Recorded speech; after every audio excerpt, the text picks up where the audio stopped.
이 마인드맵의 줄기를 따라 에스라의 내용을 살펴보도록 하겠습니다.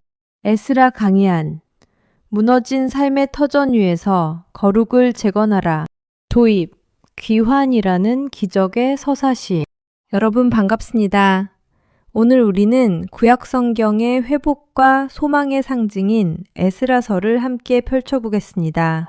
여러분, 인생에서 모든 것이 끝났다고 생각되는 절벽 같은 순간을 경험해 보셨나요? 이스라엘 백성들에게 바벨론 포로 70년은 바로 그런 시간이었습니다. 나라는 사라졌고 하나님의 임재 상징인 성전은 불탔으며 그들은 이방 땅의 노예로 흩어졌죠. 그런데 에스라서 1장 1절은 믿기 힘든 반전으로 시작됩니다. 이방 나라인 페르시아의 왕 고레스의 마음을 하나님이 감동시키셔서 유다 백성들을 고향으로 돌려보내 성전을 건축하게 하신 겁니다. 이 책은 크게 두 부분으로 나뉩니다. 스룹바벨과 함께하는 1차 귀환과 성전 재건 1장에서 6장, 에스라와 함께하는 2차 귀환과 영적 개혁 7장에서 10장. 오늘 이 마인드맵의 구조를 따라 하드웨어, 성전의 재건에서 소프트웨어, 말씀과 거룩의 재건으로 나아가는 그 위대한 여정을 함께 따라가 봅시다. 자, 고레스의 칙령이 울려 퍼진 그날의 감격 속으로 들어가 보실까요? 첫 번째 줄기, 포로 귀환과 성전 재건의 시작, 1장에서 3장. 이야기는 기적 같은 해방령에서 시작됩니다. 1.1. 고레스의 조치와 성전 기명의 반환 1장. 하나님은 예레미야를 통해 하신 70년의 약속을 지키기 위해 고레스 왕의 마음을 움직이셨습니다. 고레스는 단순히 백성만 돌려보낸 게 아니라 느부갓네살이 성전에서 뺏어갔던 금, 은 기명들을 다 돌려줍니다. 여러분, 이것은 무엇을 의미할까요? 하나님은 당신의 이름을 둔 곳을 결코 잊지 않으신다는 겁니다. 백성들은 주변 사람들의 아낌없는 후원을 받으며 귀환을 준비합니다. 신적 섭리가 역사의 무대 위에 가시화된 것이죠. 1.2. 귀환자 명단과 지도자 스룹바벨 2장. 2장에는 지루해 보일 수 있는 명단이 길게 나옵니다. 하지만 이 명단은 하나님의 은혜의 영수증입니다. 가시비일 1360명의 귀환자 이름 하나하나가 기록된 것은 하나님이 포로 생활 중에도 그들을 한 명 한 명 계수하고 보호하셨음을 보여줍니다. 특히 제사장과 레위인 지파를 꼼꼼히 기록한 이유는 돌아가는 목적이 단순히 정착이 아니라 예배였기 때문입니다. 족보를 증명하지 못한 자들을 직무에서 제외하는 엄격함은 회복될 공동체가 얼마나 거룩의 진심이었는지를 보여줍니다. 1.3. 제단 재건과 기초를 놓을 때의 감정 3장.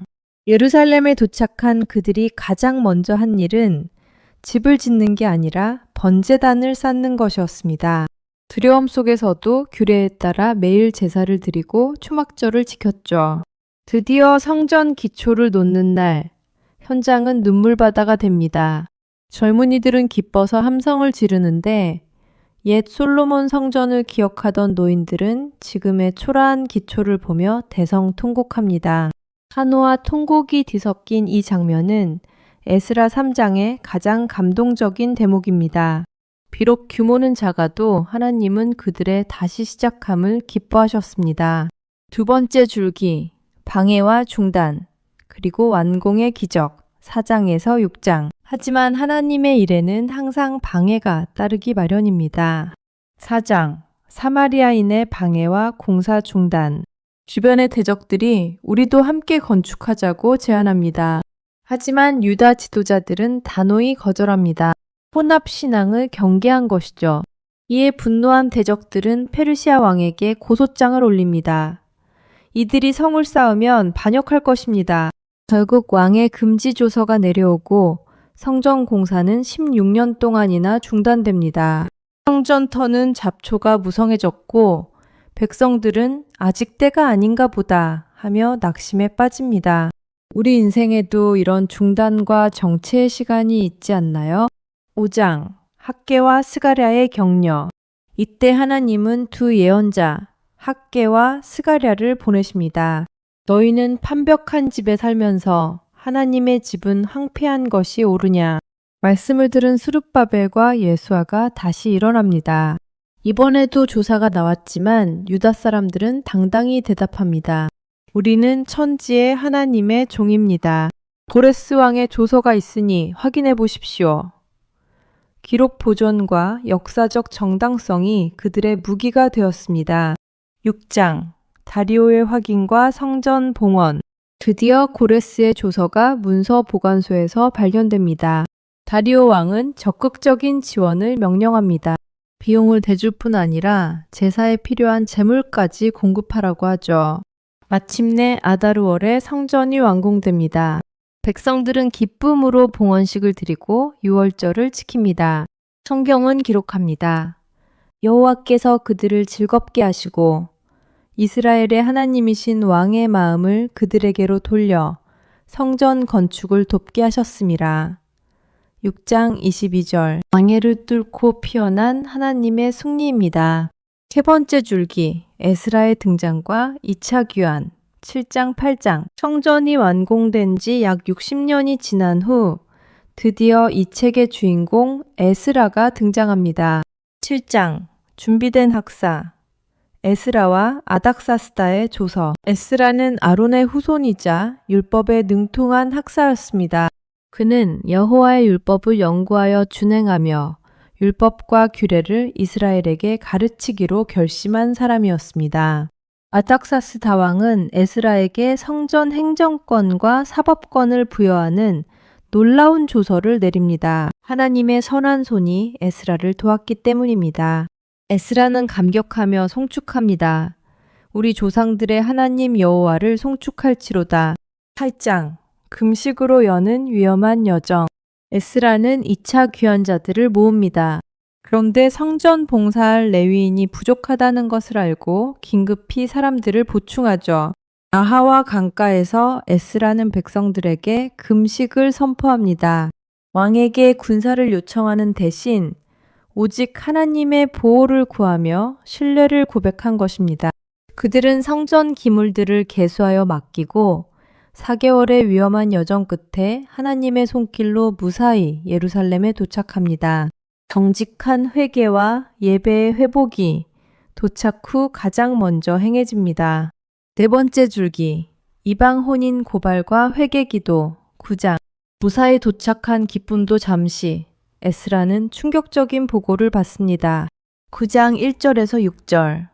에스라의 처절한 자복. 백성들과 심지어 제사장들까지 이방 여인들과 결혼하여 거룩한 시를 섞고 있다는 소식이었습니다. 이는 단순히 국제결혼의 문제가 아니라 가나안의 가증한 우상숭배 문화를 다시 끌어들이는 영적 배교였습니다. 에스라는 옷을 찢고 수염을 깎으며 저녁 제사 때까지 기가 막혀 앉아 있다가 무릎을 꿇고 기도합니다.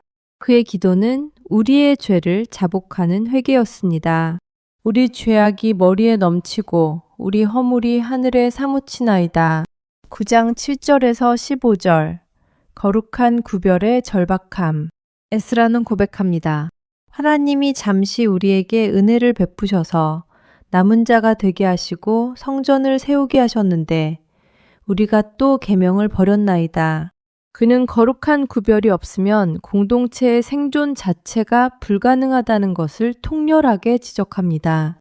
이 진실한 중보자의 눈물이 공동체의 마음을 움직이기 시작합니다.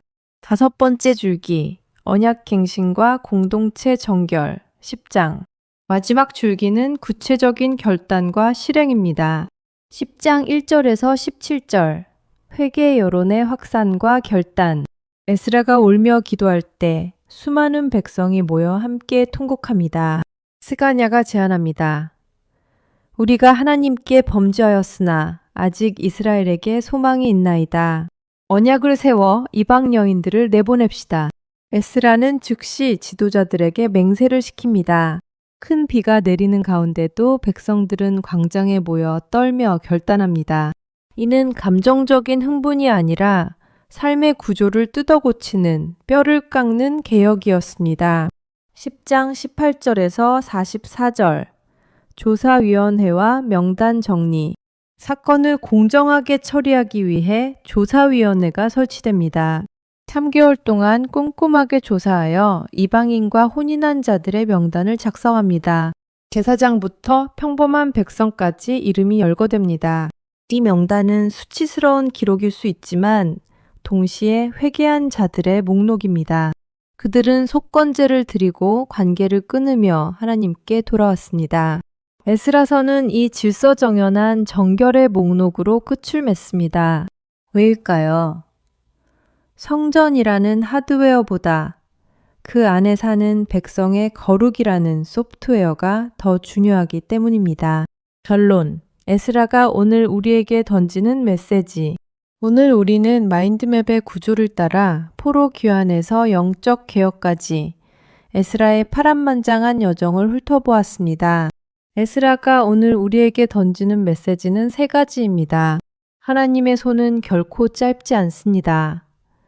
이방왕 고레스와 다리오를 움직여서라도 하나님은 당신의 백성을 회복시키십니다. 여러분의 절망적인 상황 속에서도 하나님의 보이지 않는 손은 일하고 계십니다. 예배의 우선순위를 회복하십시오. 귀환민들은 집보다 제단을 먼저 쌓았습니다. 우리 삶의 기초는 하나님의 임재 앞에 무릎 꿇는 데서 시작됩니다. 말씀을 연구하고 준행하며 가르치십시오. 에스라의 위대함은 직위가 아니라 말씀에 대한 결심에 있었습니다. 말씀이 우리 삶의 기준이 될 때 비로소 세속의 물결 속에서도 거룩을 지켜낼 수 있습니다. 여러분의 삶은 지금 어느 지점에 있나요? 혹시 성전 공사가 중단된 것처럼 멈춰서 있지는 않나요? 아니면 이방 문화에 동화되어 거룩을 잃어가고 있지는 않나요? 이 마인드맵의 구조를 가슴에 새기십시오. 하나님은 오늘도 에스라처럼 말씀을 붙들고 우는 한 사람을 찾으십니다. 여러분의 무너진 일터와 가정, 그리고 심령 위에 하나님의 거룩한 성전이 다시 세워지는 기적이 일어나기를 간절히 축복합니다. 정청해 주셔서 감사합니다. 구독과 좋아요 부탁해요.